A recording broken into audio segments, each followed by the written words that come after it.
हरे Krishna. Shrimad Bhagavatam canto 7 chapter 9 Prahlad द्वारा नृसिंह देव को प्रार्थनाओं से शांत करना। नारद मुनि ने आगे कहा, ब्रह्मा, शिव इत्यादि अन्य बड़े बड़े देवताओं का साहस न हुआ कि वे भगवान के समक्ष जाएं, क्योंकि उस समय वे अत्यंत क्रुद्ध थे। वहाँ पर उपस्थित भयभीत सारे देवताओं ने लक्ष्मी जी से प्रार्थना की कि वे भगवान के समक्ष जाएं, किंतु उन्होंने भी भगवान का ऐसा अद्भुत तथा असामान्य रूप कभी नहीं देखा था, अतः वे उनके पास नहीं जा सकी।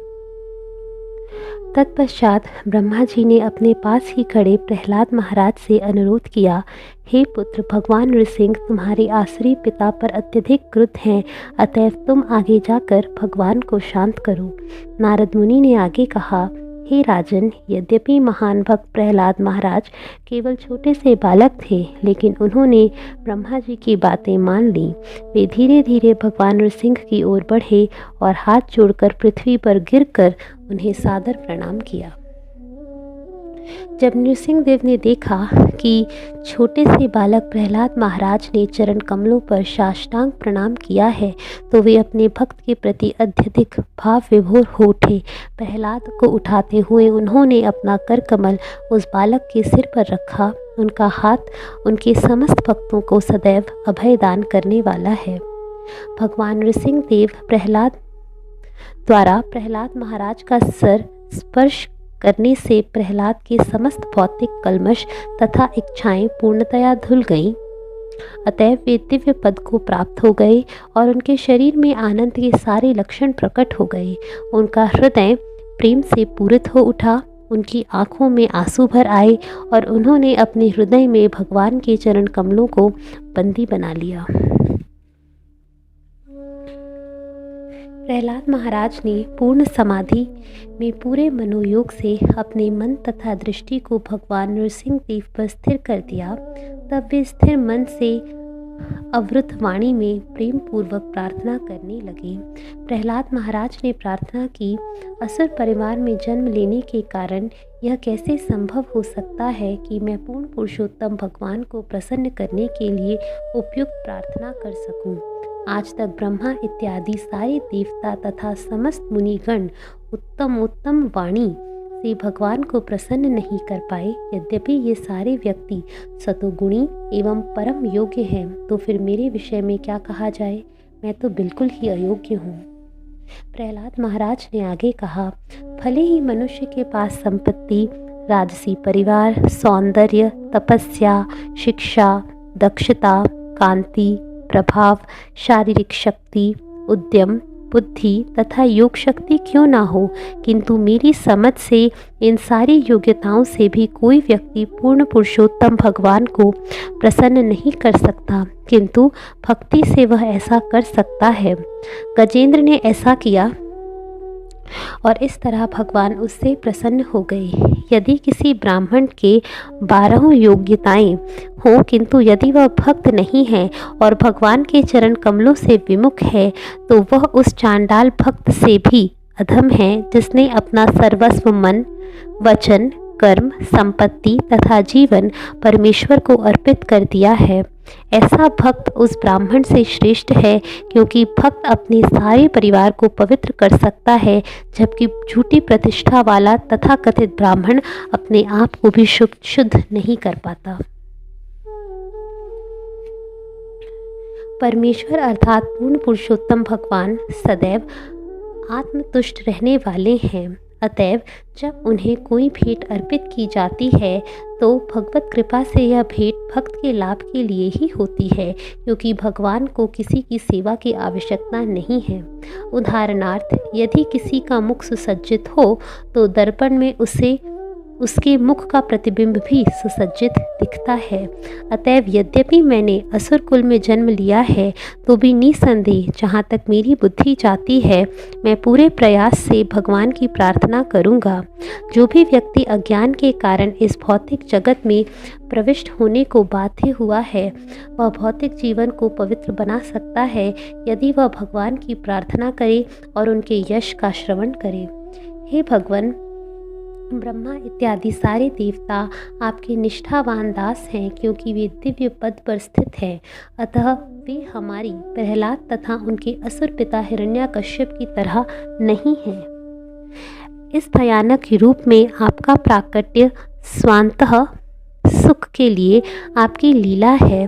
ऐसा अवतार सदा ही ब्रह्मांड की रक्षा तथा सुधार के निमित्त होता है। अतएव हे नृसिंह देव भगवान, आप अपना क्रोध अब त्याग दें, क्योंकि मेरा पिता महाअसुर हिरण्याकश्यप मारा जा चुका है। क्योंकि सांप या बिच्छू के मारे जाने पर साधु पुरुष भी प्रसन्न होते हैं, अतएव इस असुर की मृत्यु से सारे लोगों को अत्यंत संतोष हुआ है। अब वे अपने सुख के प्रति आश्वस्त हैं और भय से मुक्त होने के लिए आपके इस कल्याणप्रद अवतार का सदैव स्मरण करेंगे। हे अजित भगवान, मैं ना तो आपके भयानक मुख तथा जीभ से, ना ही सूर्य के समान चमकीली आँखों से या टेढ़ी भौं से भयभीत हूँ। मैं आपके तेज नुकीले दांतों से, आंतों की माला से, रक्त रंजित गर्दन से, बालों से या बर्छे जैसे पैने कानों से भी नहीं डरा हुआ हूँ। ना ही मैं आपके भीषण सिंहनाद से भयभीत हूँ, जिससे हाथी भागकर दूर चले जाते हैं। ना मैं आपके नाखूनों से भयभीत हूँ, जो आपके शत्रु को मारने के निमित्त हैं। हे पतितों पर सदैव परम शक्तिशाली दुर्जय प्रभु, मैं अपने कर्मों के कारण असुरों की संगति में आ पड़ा हूँ। अतएव मैं इस भौतिक संसार में अपनी जीवन दशा से अत्यधिक भयभीत हूँ। वह क्षण कब होगा जब आप मुझे उन चरण कमलों की शरण में बुला लेंगे, जो बद्ध जीवन से मोक्ष के चरम लक्ष्य हैं। हे महान, हे परमेश्वर, प्रिय तथा अप्रिय परिस्थितियों के संयोग से तथा उनके बिछुड़ने के कारण मनुष्य स्वर्ग या नरक लोकों में अत्यंत शोचनीय स्थिति को प्राप्त होता है, मानो संताप की अग्नि में जल रहा हो। यद्यपि इस दुखमय जीवन से निकलने के अनेक उपचार हैं, किंतु भौतिक जगत में ये उपचार दुखों से भी अधिक कष्टकारक हैं। अतएव मैं सोचता हूँ कि इसकी एकमात्र औषधि आपकी सेवा में संलग्न होना है। कृपया मुझे ऐसी सेवा का उपदेश दें। हे भगवान नृसिंह देव, मुक्त आत्माओं की संगति में आपकी दिव्य प्रेमा भक्ति में लगे रहकर मैं प्रकृति के 3 गुणों के स्पर्श से पूर्णतः कल्मशहीन हो सकूंगा और आपकी महिमाओं का कीर्तन कर सकूंगा, जो मुझे अत्यंत प्रिय है। मैं ब्रह्मा तुल्य तथा उनकी शिष्य परंपरा के पद चिन्हों पर ठीक तरह से चलकर आपकी महिमाओं का कीर्तन करूंगा। इस प्रकार मैं अज्ञान के सागर को निश्चय ही पार कर सकूंगा। हे नृसिंह देव, हे परम पुरुष, देहात्म बुद्धि के कारण आपके द्वारा उपेक्षित देहधारी जीव अपने कल्याण के लिए कुछ भी नहीं कर पाते। वे जो भी उपचार स्वीकार करते हैं, उनसे यद्यपि कदाचित क्षणिक लाभ पहुंचता है, किंतु वे स्थायी नहीं रह पाते।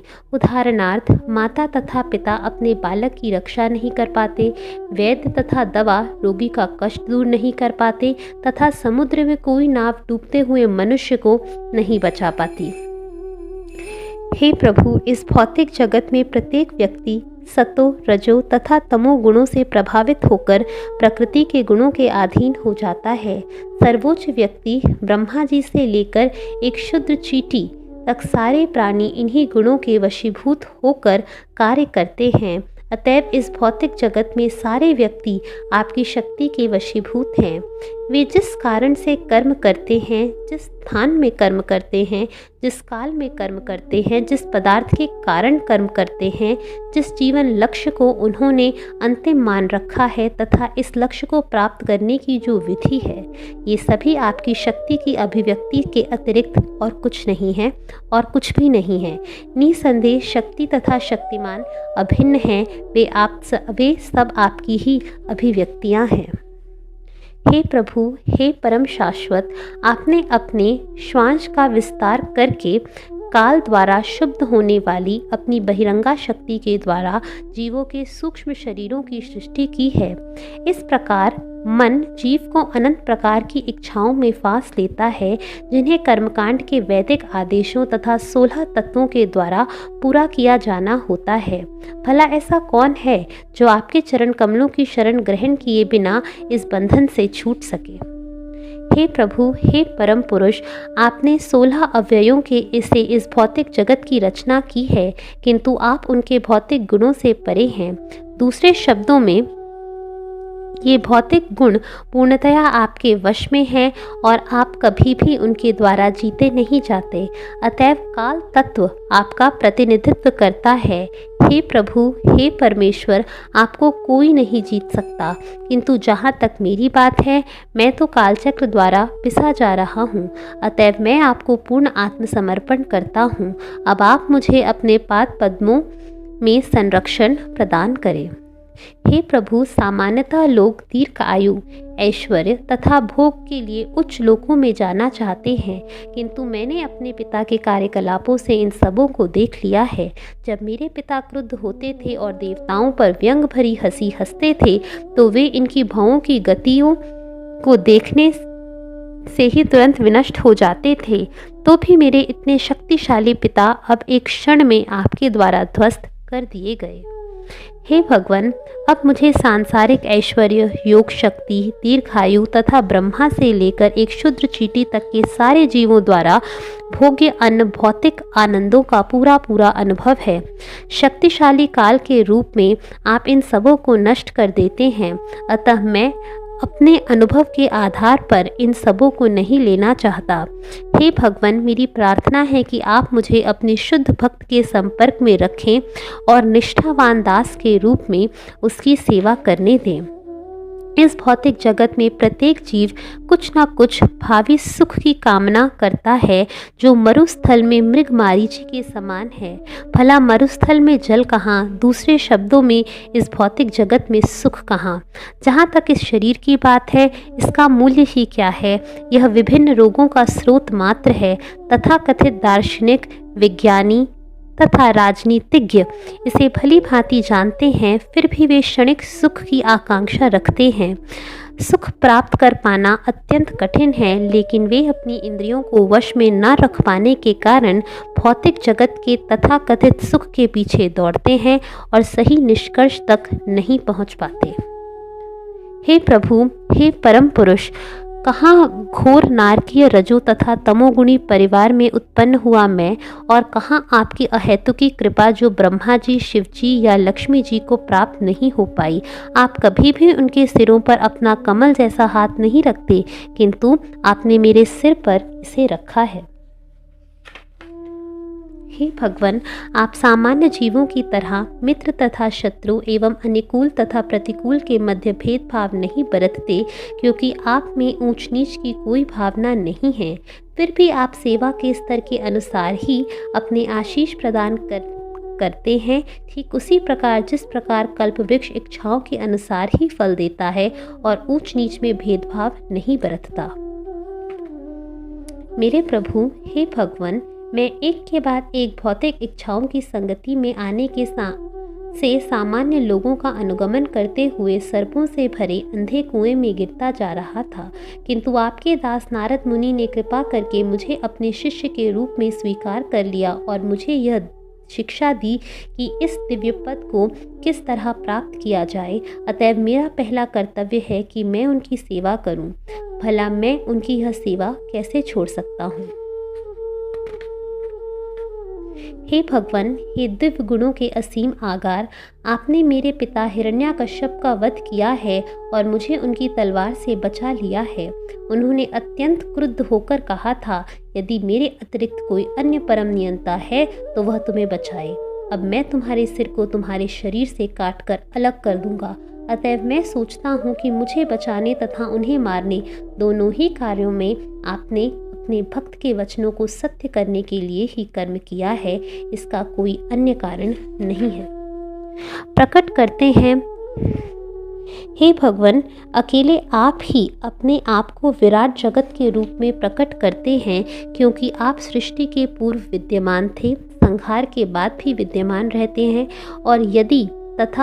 और आदि तथा अंत के बीच में पालक हैं। यह सब प्रकृति के तीनों गुणों की क्रिया प्रतिक्रिया के माध्यम से आपकी बहिरंगा शक्ति द्वारा किया जाता है। अतएव भीतर तथा बाहर जो कुछ भी विद्यमान है वह केवल आप हैं। हे प्रभु, हे भगवान, यह समग्र सृष्टि आपके द्वारा उत्पन्न है और विराट जगत आपकी शक्ति का परिणाम है। यद्यपि संपूर्ण ब्रह्मांड आपके अतिरिक्त अन्य कुछ नहीं है, फिर भी आप अपने को उससे पृथक रखते हैं। मेरा तथा तुम्हारा की धारणा निश्चय ही एक प्रकार का मोह माया है, क्योंकि प्रत्येक वस्तु आपसे उद्भूत होने के कारण आपसे भिन्न नहीं है। निसंदेह विराट जगत आपसे अभिन्न है और संहार भी आपके द्वारा ही किया जाता है। आप तथा ब्रह्मांड के बीच का यह संबंध बीज तथा वृक्ष अथवा सूक्ष्म कारण तथा स्थूल अभिव्यक्ति के उदाहरण के द्वारा प्रस्तुत किया जाता है। हे प्रभु, हे पूर्ण पुरुषोत्तम भगवान, संहार के बाद सृजनात्मक शक्ति आप में सुरक्षित रखी जाती है और आप अपनी अर्ध खुले नेत्रों से सोते प्रतीत होते हैं, किंतु तथ्य तो यह है कि आप एक सामान्य व्यक्ति की भांति सोते नहीं, क्योंकि आप भौतिक जगत की सृष्टि के परे सदैव दिव्य अवस्था में रहते हैं और सदैव दिव्य आनंद का अनुभव करते हैं। इस तरह क्षीरोदक शाही विष्णु के रूप में आप भौतिक वस्तुओं को छुए बिना अपनी दिव्य स्थिति में बने रहते हैं। यद्यपि आप सोते प्रतीत होते हैं, किंतु यह सोना अविद्या की निद्रा से पृथक है। यह विराट भौतिक जगत भी आपका शरीर ही है। पदार्थ का यह पिंड आपकी काल शक्ति द्वारा आंदोलित उत्तेजित होता है और इस तरह प्रकृति के तीनों गुण प्रकट होते हैं। तब आप शेष या अनंत की शैया से जागते हैं और आपकी नाभि से एक शुद्ध दिव्य बीज उत्पन्न होता है। इसी बीज से विराट जगत का कमल पुष्प प्रकट होता है, ठीक उसी तरह जिस प्रकार एक छोटे बीज से विशाल वट वृक्ष उगता है। उस विशाल कमल पुष्प से ब्रह्मा जी उत्पन्न हुए, किंतु उन्हें उस कमल के सिवाय कुछ भी नहीं दिखा। अतएव आपको बाहर स्थित जानकर उन्होंने जल में गोता लगाया और वे 100 वर्ष तक उस कमल के उद्गम को खोजने का प्रयत्न करते रहे, किंतु उन्हें आपका कोई पता नहीं चल पाया, क्योंकि जब बीज फलीभूत होता है तो असली बीज नहीं दिख पाता। आत्मयोनि के रूप में विख्यात अर्थात बिना माता के उत्पन्न ब्रह्मा जी को आश्चर्य हुआ। अतएव उन्होंने कमल पुष्प की शरण ग्रहण की और जब वे सैकड़ों वर्षों तक कठोर तपस्या करने के बाद शुद्ध हुए तो देख पाए कि समस्त कारणों के कारण भगवान उनके अपने पूरे शरीर तथा इंद्रियों में उसी तरह व्याप्त हैं, जिस प्रकार गंध अत्यंत सूक्ष्म होने पर भी पृथ्वी में अनुभव की जाती है। तब ब्रह्मा जी ने आपको हजारों हजारों मुखों, पांवों, सिरों, हाथों, जांघों, नाकों, कानों तथा आँखों से युक्त देखा। आप भली भांति वस्त्र धारण किए थे और नाना प्रकार के आभूषणों तथा आयुधों से सुशोभित थे।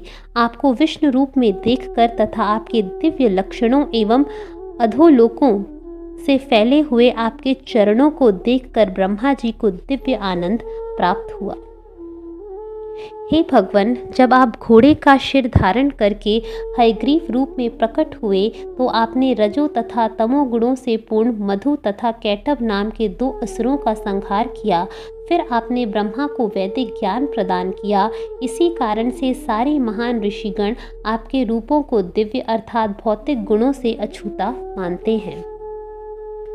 हे प्रभु, इस प्रकार आप विभिन्न अवतारों में जैसे मनुष्य, पशु, ऋषि, देवता, मत्स्य या कश्यप के रूप में प्रकट होते हैं और इस प्रकार से विभिन्न लोकों में संपूर्ण सृष्टि का पालन करते हैं तथा आसुरी सिद्धांतों को नष्ट करते हैं। हे भगवान, युग के अनुसार आप धार्मिक सिद्धांतों की रक्षा करते हैं, किंतु कलयुग में आप स्वयं को भगवान के रूप में घोषित नहीं करते, इसलिए आप त्रियुग कहलाते हैं, अर्थात 3 युगों में प्रकट होने वाले भगवान। चिंता रहित वैकुंठ लोकों के स्वामी, मेरा मन अत्यंत पापी तथा कामी है। कभी यह तथाकथित सुखी तो कभी दुखी रहता है। मेरा मन शोक तथा भय से पूर्ण है और सदैव अधिकाधिक धन की खोज में रहता है। इस तरह यह अत्यधिक दूषित हो गया है और आपकी कथाओं से कभी तुष्ट नहीं होता। अतएव मैं अत्यंत पतित तथा दीन हूँ। ऐसी जीवन स्थिति में भला मैं आपके कार्यकलापों की व्याख्या करने में किस तरह समर्थ हो सकता हूँ। हे अच्युत भगवान, मेरी दशा उस पुरुष की भांति है जिसकी कई पत्नियां हों और वे सभी उसे अपने अपने ढंग से आकर्षित करने का प्रयास कर रही हों। उदाहरणार्थ, जीभ स्वादिष्ट व्यंजनों की ओर आकृष्ट होती है, जनेंद्रियां किसी आकर्षक स्त्री के साथ संभोग करने के लिए और स्पर्श इंद्रियां मुलायम वस्तुओं का स्पर्श करने के लिए आकृष्ट होती हैं। पेट भरा रहने पर भी अधिक खाना चाहता है और कान आपके विषय में न सुनकर सामान्यतः चित्रपट गीतों की ओर आकृष्ट होते हैं। घ्राणेंद्रिय किसी अन्य ओर ही आकृष्ट होती हैं। चंचल आंखें इंद्रिय तृप्ति के दृश्यों की ओर आकृष्ट होती हैं तथा सक्रिय इंद्रियां अन्यत्र आकृष्ट होती हैं। इस तरह मैं सचमुच ही दुविधा में रहता हूँ। हे भगवान, आप सदैव मृत्यु की नदी के दूसरी ओर उस पार दिव्य रूप में स्थित रहते हैं, किंतु हम सभी अपने पाप कर्मों के फलों के कारण इस ओर कष्ट भोग रहे हैं। दरअसल हम इस नदी में गिर गए हैं और जन्म मृत्यु की वेदनाओं से बारंबार कष्ट उठा रहे हैं तथा भयानक वस्तुएं खा रहे हैं। अब कृपा करके हम पर दृष्टि डालिए, न केवल मुझ पर अपितु उन सबों पर जो कष्ट उठा रहे हैं, और अपनी अहेतुकी कृपा तथा दया से हमारा उद्धार कीजिए तथा हमारा पालन कीजिए। हे भगवान, हे समग्र जगत के आदि आध्यात्मिक गुरु, आप ब्रह्मांड के कार्यों के प्रबंधक हैं, अतएव आपकी सेवा में लगे हुए पतित आत्माओं का उद्धार करने में आपको कौन सी कठिनाई है। आप सारी दुखियारी मानवता के मित्र हैं और महापुरुषों के लिए मूर्खों पर दया दिखलाना आवश्यक है। अतएव मैं सोचता हूँ कि आप हम जैसे मनुष्यों पर अहेतुकी कृपा प्रदर्शित करेंगे तो आपकी सेवा में लगे हुए हैं। हे श्रेष्ठ महापुरुष, मैं भौतिक जगत से तनिक भी भयभीत नहीं हूँ, क्योंकि मैं जहाँ कहीं भी रहता हूँ आपके यश तथा कार्यकलाप के विचारों में पूरी तरह लीन रहता हूँ। मैं एकमात्र उन मूर्खों तथा धूर्तों के लिए चिंतित हूँ जो भौतिक सुख के लिए तथा अपने परिवार, समाज तथा देश के पालन हेतु बड़ी बड़ी योजनाएं बनाते हैं। मैं उनके प्रति सहज भाव से प्रेमवश चिंतित हूँ। हे भगवान नृसिंह, मैं देख तो रहा हूँ कि संत पुरुष तो अनेक हैं, किंतु वे अपने ही मोक्ष में रुचि रखते हैं। वे बड़े बड़े नगरों एवं कस्बों की परवाह न करते हुए मौन व्रत धारण करके ध्यान करने के लिए हिमालय या वन में चले जाते हैं। वे दूसरों की मुक्ति में रुचि नहीं रखते, किंतु जहाँ तक मेरी बात है, मैं इन बेचारे मूर्खों तथा धूर्तों को छोड़कर अकेले अपनी मुक्ति नहीं चाहता। मैं जानता हूँ कि कृष्ण भावनामृत के बिना और आपके चरण कमलों की शरण ग्रहण किए बिना कोई सुखी नहीं हो सकता। अतएव मैं उन सबों को आपके चरण कमलों की शरण में वापस लाना चाहता हूँ।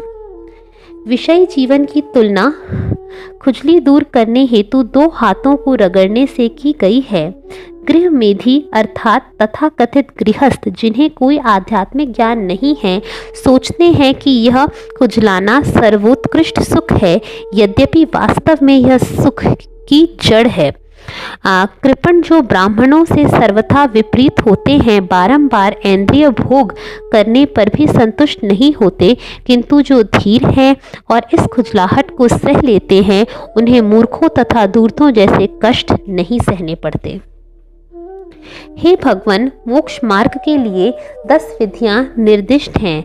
मौन रहना, किसी से बातें न करना, व्रत रखना, सभी प्रकार का वैदिक ज्ञान संचित करना, तपस्या करना, वेदाध्ययन करना, वर्णाश्रम धर्म के कर्तव्यों को पूरा करना, शास्त्रों की व्याख्या करना, एकांत स्थान में रहना, मौन मंत्रोच्चारण करना, समाधि में लीन रहना। मोक्ष की ये विभिन्न विधियां सामान्यतया उन लोगों के लिए व्यापारिक अभ्यास और जीविकोपार्जन के साधन हैं जिन्होंने इंद्रियों को जीता नहीं। चूंकि ऐसे लोग मिथ्या अहंकारी होते हैं, अतएव हो सकता है कि ये विधियां सफल भी ना हों। प्रामाणिक वैदिक ज्ञान द्वारा मनुष्य यह जान सकता है कि विराट जगत में कार्य तथा कारण के रूप पूर्ण पुरुषोत्तम भगवान से ही संबंधित हैं, क्योंकि यह विराट जगत उनकी शक्ति का प्राकट्य तो है। कार्य तथा कारण दोनों ही भगवान की शक्तियों के अतिरिक्त और कुछ भी नहीं है। अतएव हे प्रभु, जिस तरह कोई चतुर मनुष्य कार्य कारण पर विचार करते हुए यह देख सकता है कि अग्नि किस तरह काठ में व्याप्त है, उसी तरह भक्ति में लगे हुए व्यक्ति समझ सकते हैं कि आप किस प्रकार से कार्य तथा कारण दोनों ही हैं। हे परमेश्वर, आप वास्तव में वायु, भूमि, अग्नि, आकाश तथा जल हैं। आप तन्मात्राएं, प्राणवायु, पांचों इंद्रियां, मन, चेतना तथा मिथ्या अहंकार हैं। निसंदेह आप स्थूल तथा सूक्ष्म हर वस्तु हैं। भौतिक तत्व तथा शब्दों या मन से व्यक्त प्रत्येक वस्तु आपके अतिरिक्त और कुछ नहीं है। ना तो भौतिक प्रकृति के 3 गुण सतो, रजो तथा तमो, ना इन तीनों गुणों के नियामक अधिकाष्टा देव, ना 5 स्थूल तत्व, ना मन, ना देवता, ना मनुष्य ही आपको समझ सकते हैं, क्योंकि ये सभी जन्म तथा संहार के वशीभूत रहते हैं। ऐसा विचार करके आध्यात्मिक दृष्टि से प्रगत व्यक्ति भक्ति में लगे रहते हैं। ऐसे बुद्धिमान व्यक्ति वैदिक अध्ययन की परवाह नहीं करते, अपितु वे व्यावहारिक भक्ति में अपने आप को लगाते हैं। अतएव हे सर्वश्रेष्ठ पूज्य भगवान, मैं आपको सादर नमस्कार करता हूँ, क्योंकि षडंग भक्ति अर्थात प्रार्थना करना, समस्त कर्म फलों आपको भगवान समर्पित करना, पूजा करना, आपके निमित्त कर्म करना, आपके चरण कमलों को सदैव स्मरण करना तथा आपके यश का श्रवण करना, ऐसी भक्ति किए बिना परमहंस पद को प्राप्त होने वाला लाभ भला कौन प्राप्त कर सकता है। महान ऋषि नारद ने कहा, इस प्रकार अपने भक्त प्रहलाद महाराज द्वारा दिव्य पद से प्रार्थना किए जाने पर भगवान नृसिंह देव शांत हो गए। उन्होंने अपना क्रोध त्याग दिया और दंडवत प्रणाम करने वाले प्रहलाद पर अत्यधिक दयालु होने के कारण उन्हें इस प्रकार बोला। पूर्ण पुरुषोत्तम भगवान ने कहा, हे सौम्य प्रहलाद, हे असुरोत्तम, तुम्हारा कल्याण हो। मैं तुमसे अति प्रसन्न हूँ। मैं हर जीव की इच्छा पूर्ण करना मेरी लीला है, इसलिए तुम मुझसे कोई मनोवांछित वर मांग सकते हो। हे प्रहलाद, तुम दीर्घजीवी हो। मुझे प्रसन्न किए बिना कोई ना तो मुझे जान सकता है, ना मेरे महत्व को समझ सकता है, किंतु जिसने मेरा दर्शन कर लिया या मुझे प्रसन्न कर लिया, उसे अपनी तुष्टि के लिए पछताना नहीं पड़ता। हे प्रहलाद, तुम अत्यंत भाग्यशाली हो। तुम मुझसे यह जान लो कि जो अत्यंत बुद्धिमान तथा प्रगत है, वे सभी विभिन्न भावों द्वारा मुझे प्रसन्न करने का प्रयत्न करते हैं, क्योंकि मैं ही ऐसा पुरुष हूँ जो हर एक की सारी इच्छाओं को पूरा कर सकता हूँ। नारद मुनि ने कहा, प्रहलाद महाराज भौतिक सुख की सदा कामना करने असुर कुल में सर्वश्रेष्ठ पुरुष हैं। यद्यपि भगवान ने उन्हें भौतिक सुख के लिए सभी वरदान दिए थे और वे उन्हें प्रलोभन दे रहे थे, तो भी अपनी अनन्य कृष्ण भावनामृत भक्ति के कारण उन्होंने इंद्रिय तृप्ति के लिए कोई भी भौतिक लाभ स्वीकार नहीं करना चाहते थे। हरे कृष्णा।